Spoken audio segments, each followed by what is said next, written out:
Ladies and gentlemen, I have pleasure in introducing a motion picture which tells in Pictorial of New Zealand's development during recent years.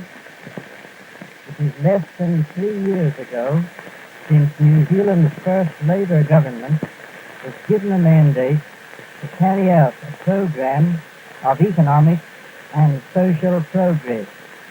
That policy was put forward as a means of lifting New Zealand from the depression which had strangled New Zealand industrial life and broke the hearts of thousands of its best citizens during the 5 years ending in 1935. There is neither time nor scope here to compare the present with the past, but I would ask my audience to take their minds back to the period of the Depression and to compare their standard of life in those days with their standards of life today. It will be for the people's general election as to what they think of the work and services of the period of the last 3 years. They will not have forgotten their experiences during the period of the Depression, nor will they be able to forget what has been done for them during the period which will end with the end of this Parliament. Our mission is to build and not to destroy the social structure. And for that, we will have to expend the whole of the elements that enter into the everyday life of the people, including health, education, and general security. These things can come only from increasing production, and given us plenty. I desire to thank the multitudes of people who have inspired the government and have inspired me with their goodwill and warm friendship. And I promise them in the name of Labour that if returned again at the coming polls, they will not regret it. My gratitude to those who have assisted me comes from my heart, and my promise to them is that I shall remain in their service to the end of my days. My appointment was at his home in Cambridge, Massachusetts, a few blocks from the Harvard Yard. Dr. Galbraith, the American production figures have been rather impressive. Do you think that they prove that our economic system is the best one that has ever been devised? Well, certainly our people have been living very well in recent years, but I don't think we should be too proud of ourselves just yet. It seems to me that there are still some rather serious problems to be worked out. Do we know how to control the boom and bust cycles which have in the past been such a part of capitalist economies? That if we're determined to control depressions, we can do so. Depressions are caused by various factors, but the uniform feature is that there isn't enough demand for goods.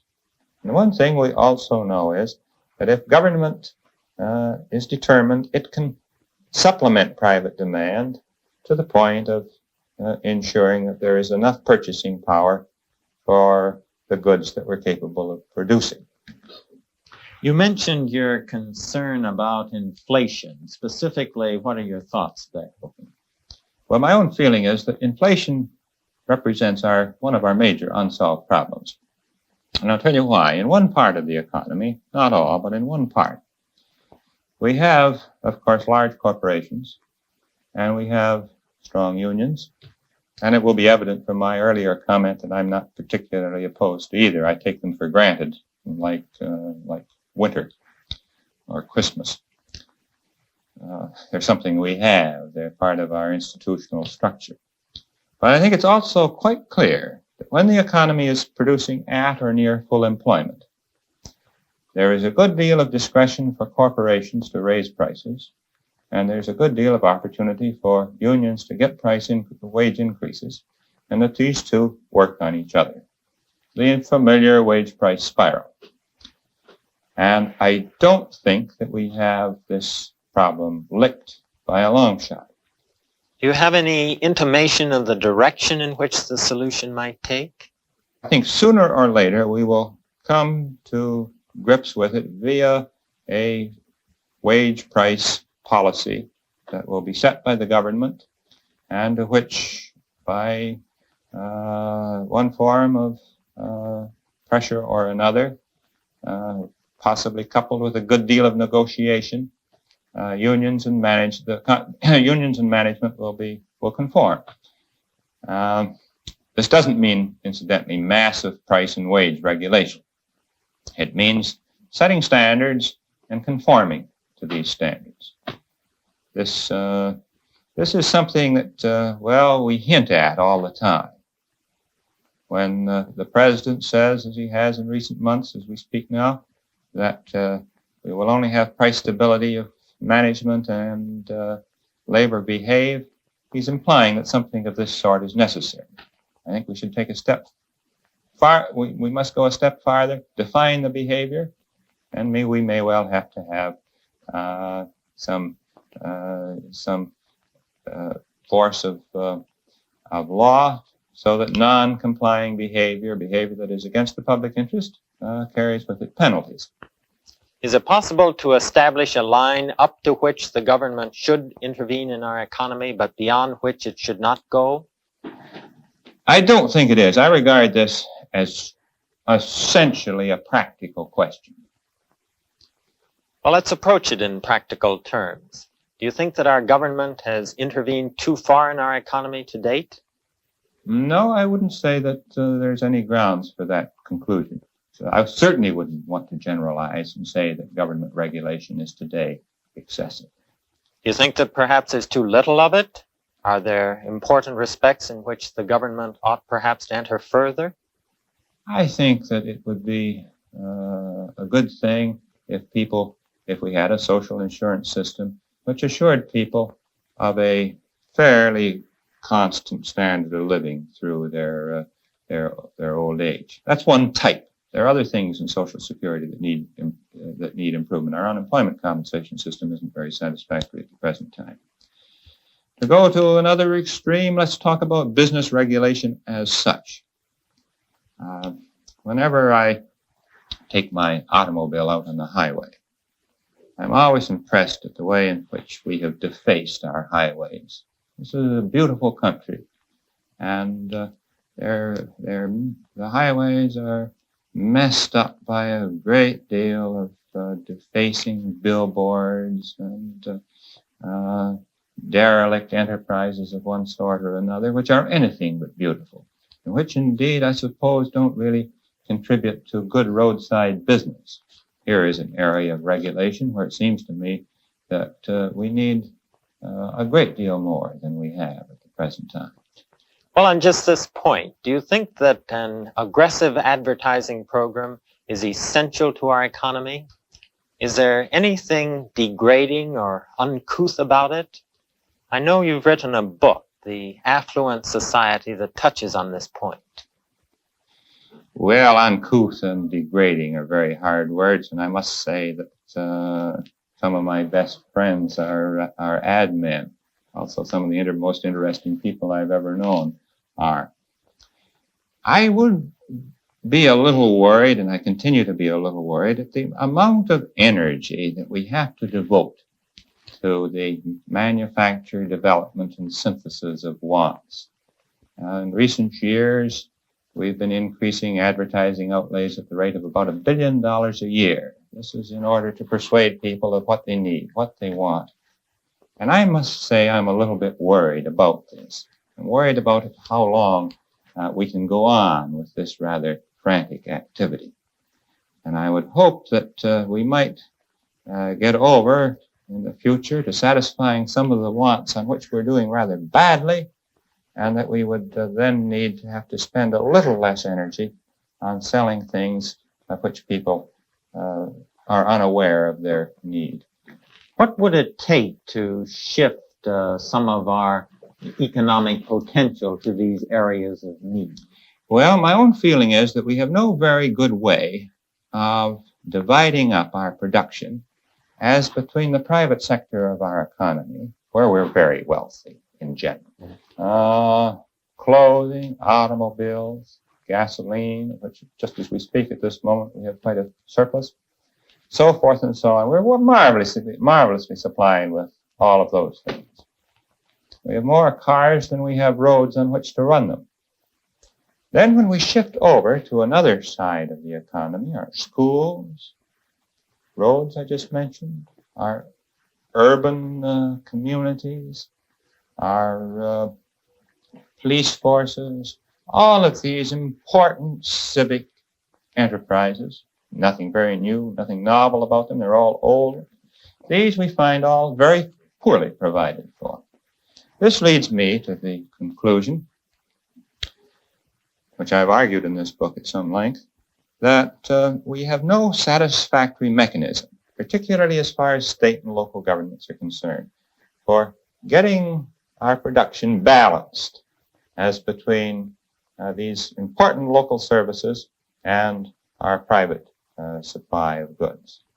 Is the concentration of business, the growth of big business, reducing the freedom in our economic life? Is it becoming more difficult to be a little businessman in America today? These are very difficult questions. I suppose that most people who work for General Motors, to take not a typical corporation, but one of the largest, don't feel I don't suppose most General Motors executives feel their personal freedom terribly constricted. And I should suppose that since the rise of the unions, so the man feels he's the victim of injustice, feels that he has a grievance, and hence has some place for which he can carry it, that the average worker doesn't feel that his freedom has been reduced. I'm one of the people who believes that the unions have, on the whole, been a substantial source of enlarged freedom. For the reason that they have given the individual a sense that he has some protection against aggression and economic power. So I am frankly not persuaded by this argument that the large firm is the enemy of individual liberties. Are all the capitalisms in the world becoming more socialistic? These questions are getting more and more penetrating. We had a group of Japanese scholars, about 10 or 15, visiting Harvard this morning. And that is precisely the question that they were pressing me on. In one sense, I would suppose not. The old argument over whether the government should own the means of production, own private plants, should own the steel-producing plants, and should own the automobile-producing plants, and should own, God forbid, the ladies' apparel plants. This argument, of course, has pretty well disappeared, not only in the United States, but in Western Europe as well. On the other hand, I would frankly expect that a society of increasing well-being, increasing affluence, will probably spend an increasing proportion of its total resources on public services than on private services. We shall want more and better schools, more and better high schools, more and better universities. We shall want cleaner streets. I'm surprised at how the amount of litter we still tolerate on our streets. We shall want cleaner and better designed cities. Now, I suppose there are some people who will say that to spend more money on public schools is socialist. Well, nonsense. This is a this is an effort to avoid being practical by resort to terms that have an evil sound. Dr. Galbraith, what seem to you to be some of the major misconceptions the American people have about their economy? I think if I had to pick out the leading one, I would recur to the thing you mentioned a little while ago. The notion that if we spend more money on schools and other things that are in the public domain, that we will plunge ourselves into socialism. And this, I would say, was part of a more general misconception. The feeling that the private enterprise economy is a very precious and fragile thing, and that if you get the least bit out of line, if you modify it in any way, it will collapse. This, I'm sure, is not true. I'm sure that this is a very rugged piece of machinery. And I would even go so far as to urge that when private want production is properly complemented by what we economists call social capital, by a good educational system, by lots of scientific research, by the provision of good roads and good highways and so forth, that then it works better. That along with investment in things, we must have investment in people. In those dark days of nationalist rule, dwellings such as these were common. But history was made as Labour launched its gigantic housing scheme.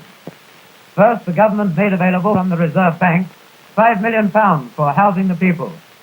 5,422 government houses are being built in 93 towns. Believe it or not, if all the houses being built by the government were placed in a row, one chain apart, it would result in a street of houses 70 miles long to the department at the rate of 1 in every 40 minutes during working hours. This was a great day, the opening of the first government scheme dwelling. Everybody is happy. The Prime Minister, Mr. Nash, Mr. Semple and Mr. Lee take their coats off and help to carry in the furniture. Truly a red-letter day for home seekers.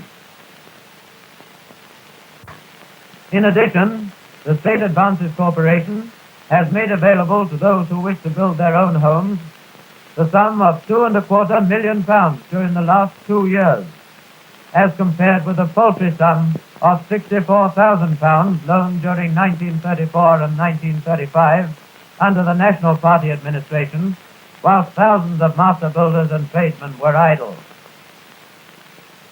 A happy home is the foundation of the state. Here is a case where you must say, let Labour carry on.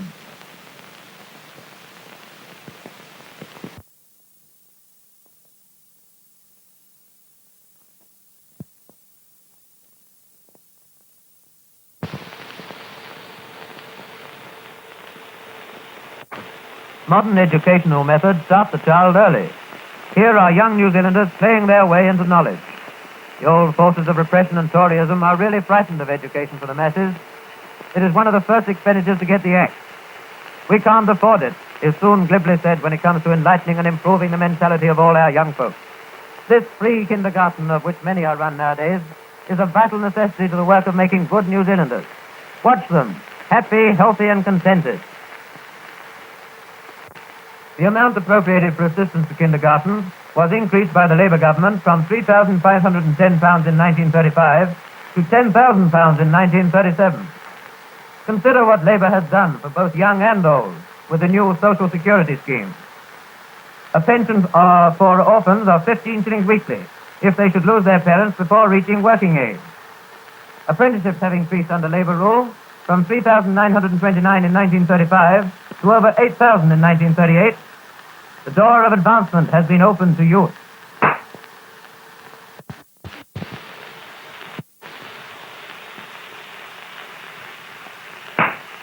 Vocational guidance and increased wages for boys and girls in shops, factories, offices and farms, and shorter hours give more healthful leisure. Family allowances have been liberalised. Average allowable income raised from £4 to £5 weekly, and allowance for each child raised from 2 shillings to 4 shillings weekly. A job and better wages for father and the Social Security scheme has made the children's life happier and healthier. Under the national government, the 5-year-old kiddies were excluded from schools. Training colleges were closed. Schools were in disrepair. Even school teachers were on relief, and practically all educational grants were reduced. Since Labour took office, more than treble the amount has been spent on educational buildings than was spent by the national government during a similar period. The grants approved by Labour actually total £1,400,000. New open-air schools were built. Teachers brought back from relief work, and training college students trebled. No economy was so stupid, so utterly futile, so uneconomic as saving on education, on the making of efficient and worthy citizens, the true source of the nation's wealth and welfare. But what gains have come over the scene since Labour took over the reins of government?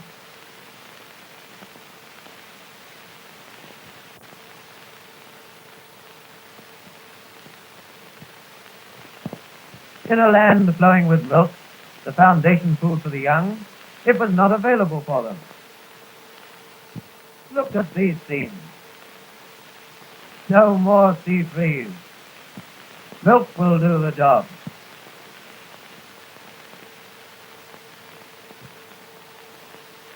Under the Labour government, the free milk scheme is practically everywhere. The scheme was commenced on the 1st of March 1937, and milk is now available to 160,000 children, and the scheme being extended as rapidly as possible. These kiddies have their milk too, and it's certainly a grand day when they're selected to distribute the bottles. Please, can I have mine? Ha! The kiddies certainly miss it if they're missed. These little youngsters, who will, in 20 years' time, hold the destinies of the Dominion in their hands, are also being catered for with a plentiful supply of the very necessary milk. Here's a delightful and typical scene. If they concentrate on their lessons as well as they do on their daily bottle of milk, well, just think of the competition for the Rhodes Scholarship.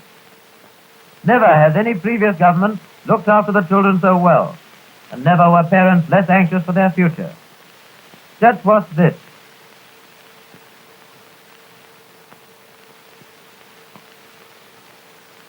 Wait a minute, girlie, there's another drop there. Remember, these wonderful achievements have been made possible within our own income and without borrowing from overseas. Hold fast to prosperity. Thank you. I speak to Mum and she doesn't sound all too concerned concerning what's happened. She was just laughing over the phone. So yeah, I'll try and get from this phone. But... I mean, yeah. And yeah, at the day we just, he's got no history on him, he's had been in trouble, so just be fake trial. Just the UK file. And he can have his money. Despite her initial lack of concern, Robert was released into the care of his mother. The court heard that Jack had been driving around with his 11-year-old nephew, both in possession of cannabis, and he'd been aiming a loaded air pistol at members of the public. He was fined $300. You are not allowed to! Next week on Police 10-7, domestic violence meets police head-on.